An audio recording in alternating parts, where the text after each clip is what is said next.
Good morning, everybody. We're looking at page 71, the Part A Legacy Project. It was a request to staff back on 3rd of April to identify options for a legacy project in New Brighton and report these back to council. The staff decided that the best way to do that was to use the community to tell it what it wanted.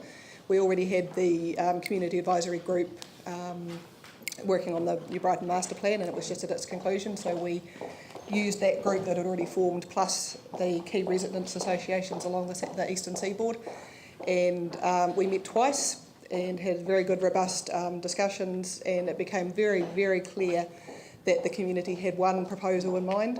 We had initially at the start of the process thought we were going to be finding 2 or 3 to bring back to you, but it was very unanimous that they wanted only one proposal, that was for the hot saltwater pools. They also did put a figure in their proposal back to the council. That was to establish the scale, I suppose, that they wanted a significant project. They didn't just want a tiny little hot tub that can only fit, a half a dozen people at a time. They wanted something significant. So the community advisory panel has come back with a proposal which is 7.1.1 for your consideration, and the board has also come back with some recommendations to you. The biggest points that I probably want to raise today is that the community has become very united around this proposal. They seem to be very unanimous. There's also a really big, particularly on social media and in the other general media, that they just want to get it done. They've waited 86 years since this hot saltwater pools idea was first put out to the public, and just make it happen is the word from the community. So. Thank you. Well, just in terms of the comments that I made before, I've got some suggested changes here. You're just tidying up the wording of the second part of that. Yeah.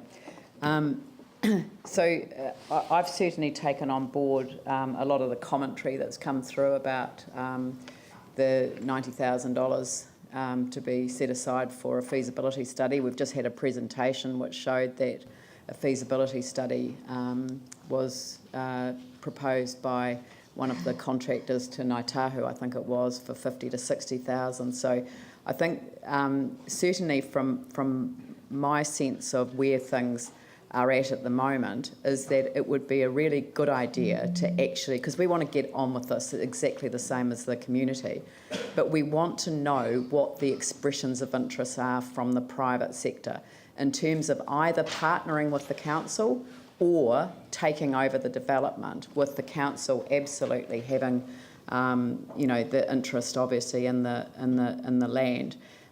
There are people out there who would see this as a commercial opportunity, but there are also people who would see a commercial opportunity as having a legacy approach to New Brighton. So I've used the example of the hot pools up in, they're not actually mentioned in the report itself, but up in Whitianga, where they charge a local rate and then they charge a visitor's rate.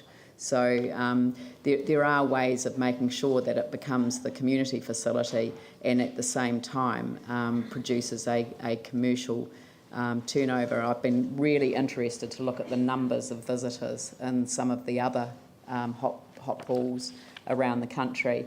But we also do need to have some idea around the heating costs and things like that, because we don't have the geothermal access that some of them do. So there's still quite a bit of work to be done, but I think while we're getting on with that, we do need to know what the private sector interest is. So it's my, I want to move that we receive the recommendation that we approve that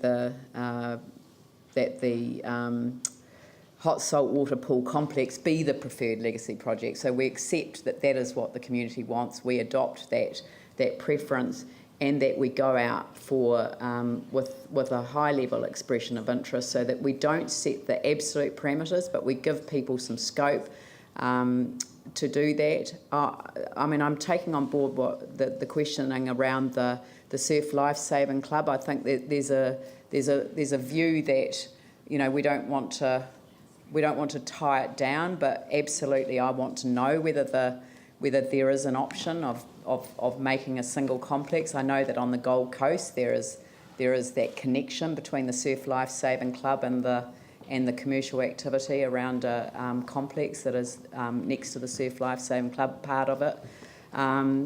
So I don't know whether that needs to be in here or whether we can just simply advise staff that they are to talk to the Surf Lifesaving Club, and that we get a quick sign off on the expression of interest, and that we get out there in the next month, you know, in order to get that expression of interest back. So this is not to hold things up. This is actually to see what the sense is out there around developing partnerships with the private sector. I mean, the council's not in a position to fund the entire project, and so it's a question of what you know, who could we get on board that would enable us to do that. So.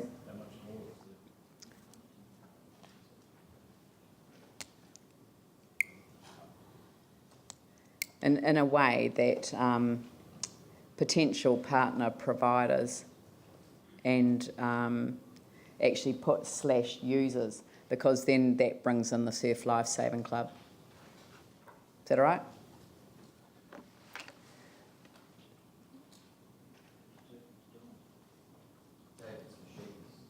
Let's go on now. Just with respect to not limiting ourselves to having a council-run facility or a council-controlled organisation that may run it. Yep.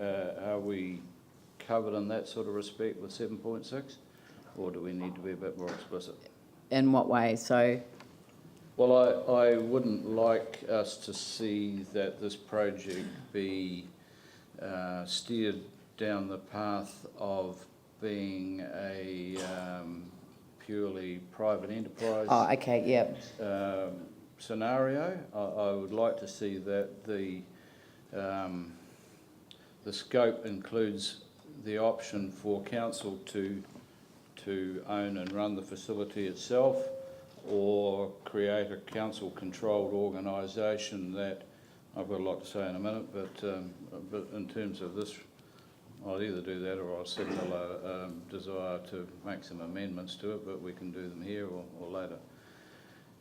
But essentially what I want to see is not limit ourselves to just progressing this with expressions of interest from external providers, but we also consider the options of council being involved either solely or in partnership with strategic partners or council-controlled organisation. Yeah.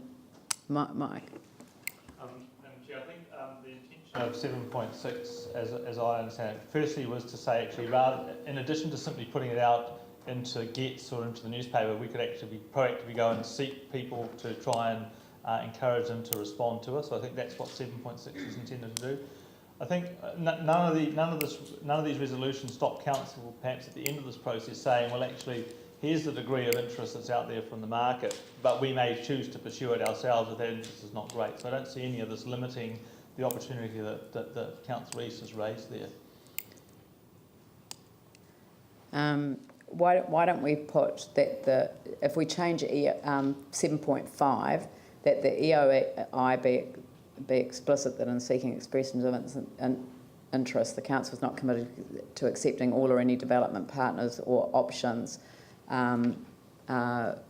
or proceeding with its own development. Yep. Yeah. So that's making it very clear. Yeah. Does anyone want to second the motion? I'll second it. Dave. Yanni. Wanted just to get clarification in terms of, I know we're going to delegate the draft EOI, but I don't know if the presentation is still available from pools aren't in, but where the outcome was, there was a very good description, I thought, of a legacy project around looking at the surf hot pools concept, and I just wanted to get a feel for those that are going to be delegated the draft EO in this proposal, whether that level of detail information is going to be put in, because I still don't quite see how the surf aquatic facility concept is being considered in parallel or jointly with the hot pools. I don't know if you can go back to that presentation. Yeah, but we've got mixed views, right, around whether that is a possibility or not. So that's why we've just left it open. But the idea about staff approaching potential partner providers / users is precisely to get on the table whether or not there is a potential for joining up with the Surf Lifesaving Club and or any other facility that's on there, i.e. the pier, although there is no way of connecting the two, I don't think, because the whale pool's in the way. Before you go up for an EOI, that's the sort of thing you should know, because if there is a possibility, which is what I thought the deputation actually, again, that's why I was wondering if we could go back to what was put up. If you read that final paragraph around that workshop that they had, it was a really nice, just in the outcomes. It's a little bit hard to read it. I know you probably can read it. But, if that's something that the community have agreed on and accepted, then that should be reflected in the EOI. If it's something that's now being ruled out, then we should just be upfront and say that. But depending on what you put in the EOI, we'll judge what people submit on. Dave? I think you probably just need to realise the complexity of that connection with the Surf Lifesaving organisation and the amount of space available on the foreshore there. There is a huge amount of gear storage and other things that the Surf Club will need to develop on their existing site. The potential to develop a beach patrol focus and maybe some surf educational type process within the hot salt water complex is the sort of thing that I think you may be looking at when you're talking about involving the surf club. There is also, in my mind anyway, the connectivity with the business district, and the closer the saltwater pool complex is to the pier and the business district, the better. So there will be some elements of connectivity, but to bring the two together as one, I don't think you're either going to have to reconfigure the whole car park, the whole playing grounds, this whale pool, all of that to achieve what you may. So just in terms of simplicity, the outcome that's listed on here that says all these groups agree that this is the ideal legacy project that should be looked at for further consideration, which includes the surf club, the hot pools, the whale, the village, the water park. Well, with respect, I don't think the surf club weren't included in the community advisory panel, so their work is still. Well, just like what I'm trying to understand, like we have the local community saying, here's a concept that we all agree to and want further work done, which includes saltwater pools and the surf aquatic facility.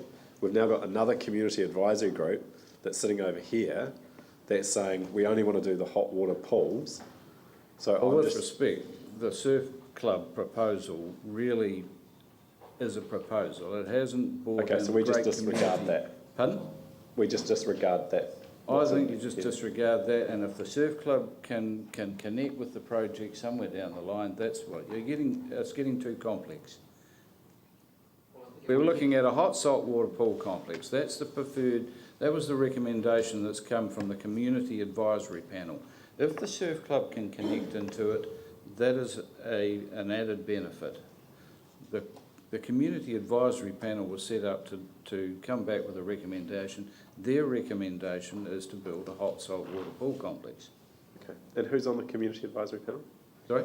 It went through a good process, Yanni, that all of the detail It's the same people. is otherwise available. So I think that we have to kind of move on. So I wonder whether are there any other questions that we want to put? Did you want to add anything, Dave, to the? The only thing I was saying, you want to keep this at a very high level. You want to actually get all the partners involved. There is that provision there around about the approval through the Mayor, the Chief Executive and the councillors plus the community board. So there is that ability to do it. The more controls you put in, the more you're actually going to get people thinking within a very narrow square. And this is a very high level to try and get all those on the table. You're not committed to anything. And so that's basically, I suppose, just around that EOI, I'm suggesting that you try and keep it as free and as open, because you will get a wide gambit of options. And that next provision down saying that you don't actually, we've got to be very clear, it doesn't commit ourselves to any course of action. That then gives all that, because I think there'll be some other ideas that will come out if we do this process properly. But the more constraint you put on it, the less people are going to be interested, and possibly the narrower the view that you'll get in. I think that the usefulness of the process that we've been through, and I accept the fact that there was a delay, in terms of wanting to get something back on the table by May, is that the community needed to be engaged in the process. And this is the first time, really, since, my involvement in that area stems back a long way, and hot saltwater pools were sort of on the agenda back then.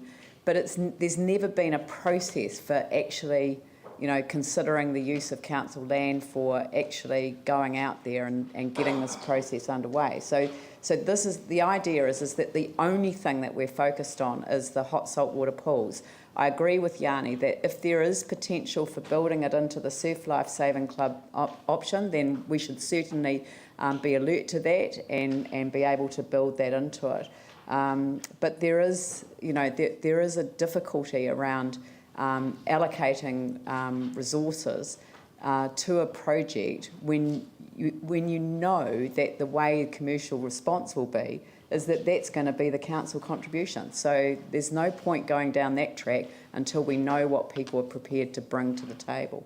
And I think that there is commercial interest in New Brighton in its own right, and that would get the sort of development going that we need to see there. Are there any other questions that people want? Just concerned about 7.3. If you read the scope that we've been given, that we're adopting, it actually does rule out the aquatic facility, the surf aquatic facility. There's no scope within this to look at that. So maybe we could just have a slight amendment to 7.3 that could ask that is considered. Not that we'd necessarily do it, but I do think you need to read this document and look at, it's all based on fees and charges for bathhouses and pools. It's not based on things like swimming education fees that schools may pay, or other user charges in terms of the surf club. So I am worried that I appreciate what the staff have said, that we should be as open as possible. What we're doing in 7.3 has been incredibly narrow around a way forward, which I really struggle to support. So if we could slightly amend that to be a little bit more open to the aquatic surf club, education, beach education, I think that would be a real good way forward.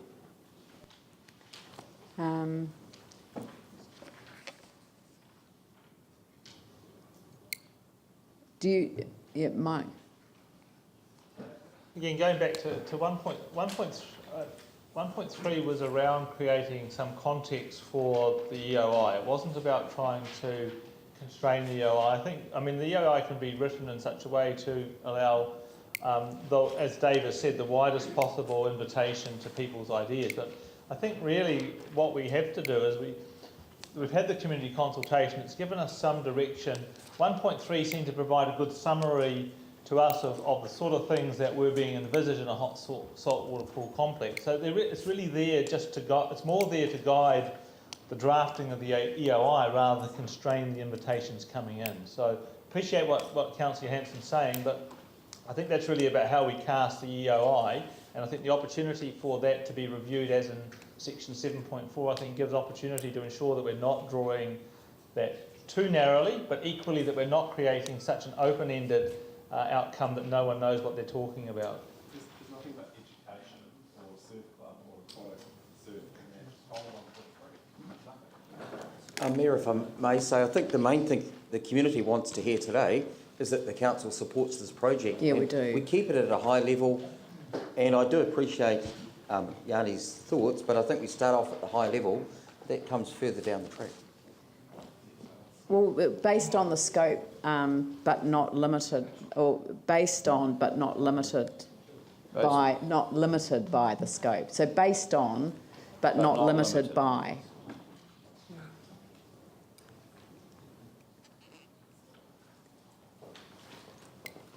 So,